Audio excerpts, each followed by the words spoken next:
When we think of power, we often picture men, kings, generals, patriarchs, but that's only half the story.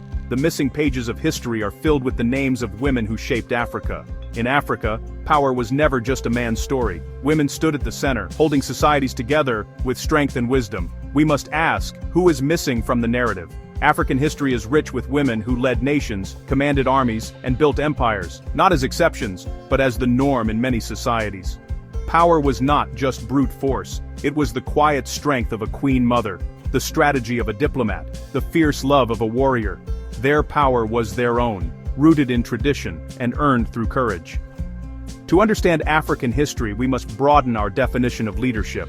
These women were not placeholders or marginal figures. They were rulers, moral compasses, and visionaries. Their stories challenge the patriarchal tales we've inherited, and reveal a more complex, inspiring past. The idea that leadership is exclusively masculine is a foreign import, a shadow over a once-balanced history. The stories of these queens and matriarchs linger in songs, proverbs, and memories, waiting for us to reclaim them.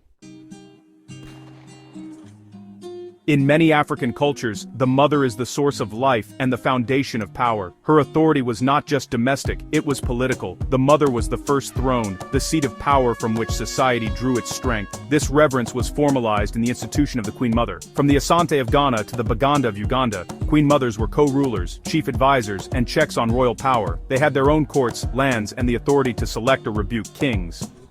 The Queen Mother was the mother of the nation, a figure of compassion and justice. She protected women and children, oversaw cultural rights, and embodied the nation's soul. Her power was soft yet unyielding, rooted in nurture, connection, and love. This matriarchal foundation made female leadership natural and necessary.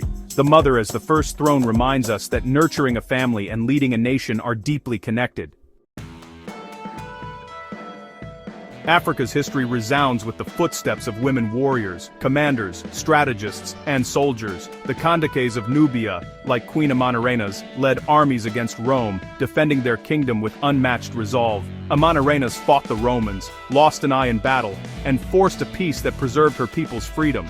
In West Africa, Queen Amina of Zaza was a brilliant strategist who expanded her kingdom and controlled trade routes. She led her army in person, built fortifications, and left a legacy that endures in the walls still standing today. The Agoji of Dahomey, known as the Dahomey Amazons, were an elite all-female regiment, feared for their bravery and skill. They served as the king's guard, dedicated entirely to the defense of their kingdom. Queen Nzinga of Ndongo and Matamba led a relentless resistance against Portuguese slavers, mastering both diplomacy and warfare. These women were not anomalies. They were leaders whose courage shaped the destiny of nations. Their stories prove that the will to defend one's home knows no gender. The battles of Africa's queens were more than fights for land. They were struggles for identity and dignity. Queen Nzinga's war against the Portuguese was a stand against the horrors of the slave trade, a declaration that African lives mattered. Queen Amina's campaigns secured her people's future, protecting their culture and autonomy.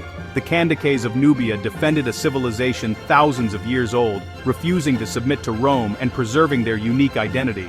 These queens fought for the right to self-determination and the freedom to be African. Their leadership was a powerful rebuttal to colonial narratives of African inferiority.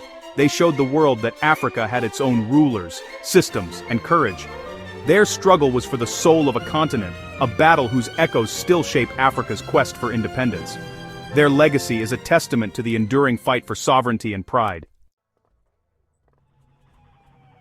Leadership isn't always found on the battlefield. Sometimes it's in wisdom, diplomacy, and the pursuit of peace. Queens like Queen of Sheba are remembered for their intellect and curiosity, seeking knowledge and forging alliances. Her legacy is one of diplomacy, trade, and the peaceful exchange of ideas. Queen Muhumuza of Rwanda wielded spiritual power, inspiring resistance against colonial rule through faith and vision. Queen Mothers acted as the conscience of their kingdoms, mediating disputes and ensuring justice. Their power was subtle but essential, a quiet force that maintained stability and continuity. These women proved that true leadership is often about wisdom and guidance, not just command. Their reigns remind us that a nation's greatest wealth lies in the well-being and enlightenment of its people.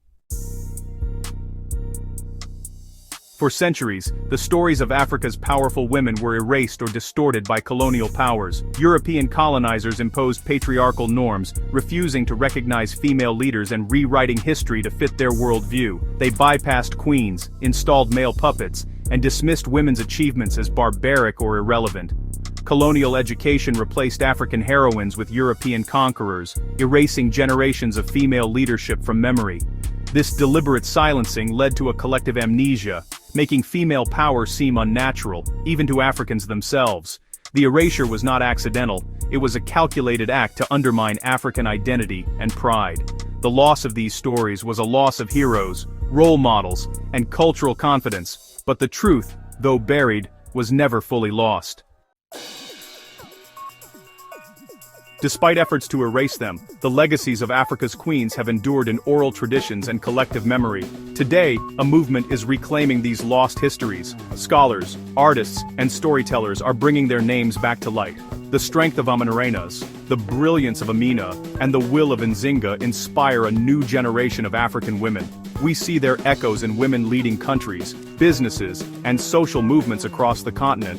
When a woman stands for justice, or builds her community, she channels the spirit of these ancient queens. Their stories are not just history, they are blueprints for leadership and resilience. The story of Africa's forgotten queens is one of survival and inspiration. Their legacy proves that power, wisdom, and courage have no gender. As their stories return, they empower the future, reminding every African girl she descends from queens. The past is not just being remembered, it is shaping a new era of leadership and pride.